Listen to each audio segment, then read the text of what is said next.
Le troisième article de notre credo s'énonce ainsi: qui a été conçu du Saint-Esprit est né de la Vierge Marie. L'article suivant dit ceci: a souffert Ponce Pilate, a été crucifié, est mort, a été enseveli. On est passé entre le troisième article et le quatrième article de la nativité de notre Seigneur à sa mort sur la croix. Et dans le credo, aucune mention n'est faite de tout ce qui se passe entre la nativité de notre Seigneur Jésus-Christ, aîné de la très sainte Vierge Marie, et la passion, a souffert Ponce Pilate. Alors, nous allons faire comme une coupure dans ce credo, si l'on peut dire, pour parler brièvement de la vie de notre Seigneur Jésus-Christ. Parce que notre Seigneur Jésus-Christ est vrai homme, comme nous l'avons dit, il a vécu parmi les hommes, au milieu des hommes, et il a laissé, de par ses apôtres, le témoignage de ses apôtres, quelque chose de sa vie. Et donc nous connaissons la vie de notre Seigneur Jésus-Christ par les évangiles et par les témoignages qui nous sont parvenus de main en main jusqu'à maintenant. Alors, arrêtons-nous brièvement pour commencer sur ce que l'on appelle la vie cachée de notre Seigneur Jésus-Christ. Notre Seigneur est mort à l'âge de 33 ans. Sur ces 33 ans, notre Seigneur a voulu passer 30 ans de sa vie cachée, c'est-à-dire sans exercer aucun ministère extérieur, sans se faire connaître, si l'on peut dire, du grand public, et puis 3 ans de vie publique, où notre Seigneur a passé son temps à prêcher la doctrine. Arrêtons-nous donc à la vie cachée. Comme nous l'avons déjà dit, notre Seigneur est né à Bethléem. Bethléem est un mot qui signifie la maison du pain. Peut-être là, nous pouvons voir une allusion déjà à l'Eucharistie. Notre Seigneur naît à Bethléem de façon tout à fait miraculeuse, nous le savons, puisque sa mère reste vierge. Et puis notre Seigneur se manifeste aux hommes aussi de façon miraculeuse. Merveilleusement, notre Seigneur se fait connaître alors qu'il ne peut pas encore parler. Ce sont tout d'abord des bergers qui vont recevoir la visite d'un ange. Et l'on connaît l'hymne des anges au moment de cette visite. Gloria in excelsis Deo. Gloire au plus haut des cieux. Les bergers, donc ces humbles bergers, représentent le peuple juif, parce que ce sont des juifs, et représentent aussi tous les humbles. Tous les hommes de basse condition. C'est une façon de manifester pour Dieu que le salut est apporté aux petites gens et aux juifs. Ainsi, des anges vont apparaître aux bergers et les bergers vont venir jusqu'à la crèche adorer l'enfant Jésus. Mais notre Seigneur va se manifester aussi à d'autres hommes, ce sont les rois mages, qui ne sont pas des juifs et qui sont des grands de la terre, pour montrer vraiment l'universalité du salut. Notre Seigneur est venu pour les juifs et pour les païens, pour les petits, les humbles et les grands de ce monde. Notre Seigneur est venu pour tous les hommes. Et nous savons comment Dieu s'est manifesté aux rois mages. Autant pour les bergers, il s'était servi de ces anges, les Juifs étaient coutumiers de l'apparition de ces anges. On voit bien dans l'Ancien Testament les manifestations régulières, si l'on peut dire, des anges. Abraham reçoit la visite de 3 anges, par exemple. Et tout au long de l'Ancien Testament, les anges ont un véritable rôle dans l'histoire du peuple élu. Alors, Dieu continue de se manifester aux Juifs par des anges. Mais les rois mages, qui n'appartiennent pas au peuple élu, n'ont pas l'habitude d'apparition d'anges. Alors Dieu va se servir de ce dont ils sont capables. Ils connaissent le ciel, ils connaissent les constellations. Eh bien, Dieu va se manifester par une étoile. Et les rois mages vont découvrir cette étoile mystérieuse qu'ils ne connaissent pas et qui bouge. Ils vont la suivre et vont arriver auprès de notre Seigneur Jésus-Christ pour l'adorer. Donc voilà la manifestation de la naissance de notre Seigneur Jésus-Christ. Manifestation merveilleuse, extraordinaire.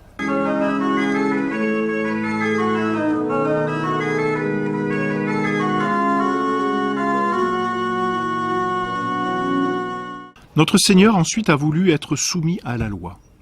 8 jours après la naissance d'un homme, il devait être circoncis. Notre Seigneur a donc été présenté au temple le 8e jour de sa naissance, pour qu'il y fût circoncis. Et c'est à l'occasion de cette circoncision que notre Seigneur a versé d'abord les premières gouttes de son sang, et ensuite a reçu son nom, comme cela se faisait, nom de Jésus, qui signifie Sauveur, nom que l'ange Gabriel avait déjà indiqué à Marie au jour de l'Annonciation. Cette fête de la circoncision se trouve dans le calendrier de l'Église au 1er janvier, c'est-à-dire 8 jours après Noël, qui est le 25 décembre. 40 jours après la nativité de notre Seigneur Jésus-Christ, Joseph et Marie se rendent au temple pour satisfaire, là encore, un double précepte de la loi juive. On voit combien notre Seigneur a voulu se soumettre à la loi.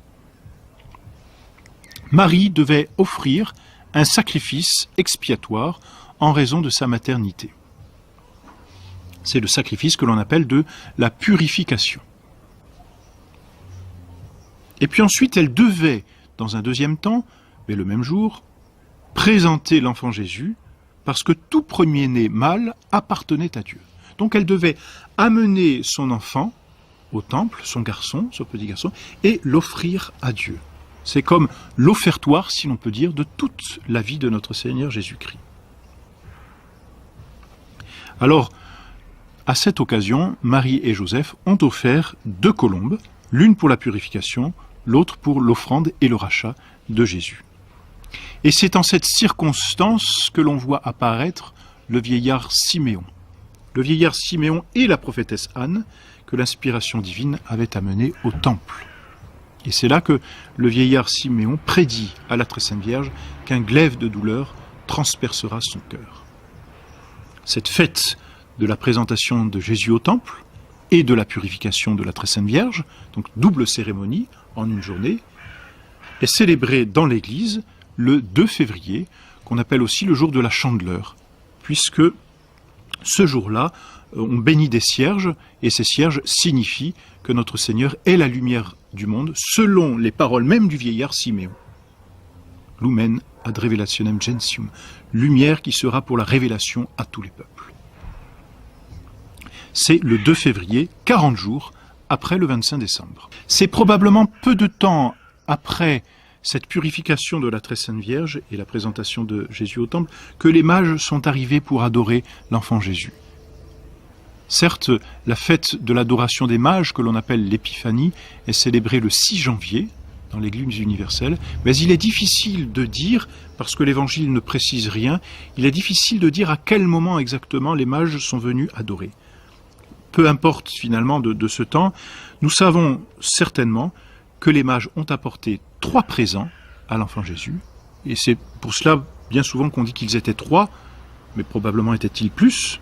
En tout cas, ils ont apporté 3 présents, de l'or, pour signifier sa royauté, puisque l'or est le matériau des rois, des grands de ce monde, de l'encens, pour signifier sa divinité, car l'encens signifie la prière, or on ne prie que Dieu, et de la myrrhe, pour proclamer son humanité.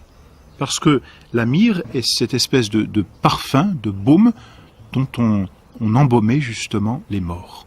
Et par là, les rois mages signifiaient que Jésus-Christ a un véritable corps. Alors on connaît les péripéties du voyage des rois mages. Ils ont fait ce long périple, et puis sont arrivés à Jérusalem, et là l'étoile qui les guidait a disparu. Ils se sont donc adressés au roi Hérode, qui était à Jérusalem, pour lui demander, mais où est celui qui nous a été annoncé par l'étoile? Où est le Messie qui vient de naître? Le roi Hérode est troublé dans son cœur. Comment cela se fait-il? Un roi va-t-il usurper ma place? Il consulte les scribes, obtient la réponse et dit au roi mage, il est à Bethléem, selon l'écriture sainte, selon ce qui a été prophétisé dans l'Ancien Testament. Allez l'adorer, leur dit-il, et quand vous l'aurez adoré, revenez me voir afin que moi aussi j'aille l'adorer. C'était une parole mensongère du roi Hérode qui voulait plutôt tuer l'enfant Jésus par jalousie, par crainte d'avoir un rival. Les mages quittent Jérusalem, retrouvent l'étoile, arrivent à Bethléem, adorent l'enfant Jésus, offrent leurs présents, et là, un ange, en songe, leur dit de ne pas repasser par Jérusalem, de ne pas retourner voir Hérode, parce que Hérode a un cœur mauvais. Donc les mages sont retournés par un autre chemin, et quelques jours Probablement, très certainement, même quelques mois après, Hérode se rend compte qu'il a été trompé par les mages. Alors, il décide ce que l'on appelle le massacre des saints innocents. Il décide de tuer tous les enfants qui ont moins de 2 ans. Mais heureusement, la Providence veille et le bon Dieu s'occupe toujours, d'une façon ou d'une autre, de ceux qu'il veut protéger. Alors un ange apparaît en songe à Saint Joseph et lui dit « Va, prends l'enfant et sa mère, quitte le pays, enfuis-toi en Égypte. » C'est la fuite en Égypte qui a lieu juste avant le massacre des saints innocents. Hérode fait massacrer tous les saints innocents, c'est-à-dire tous les enfants de moins de 2 ans de Bethléem et des alentours. Mais l'enfant Jésus, lui, n'est pas pris dans ce massacre. Il y échappe.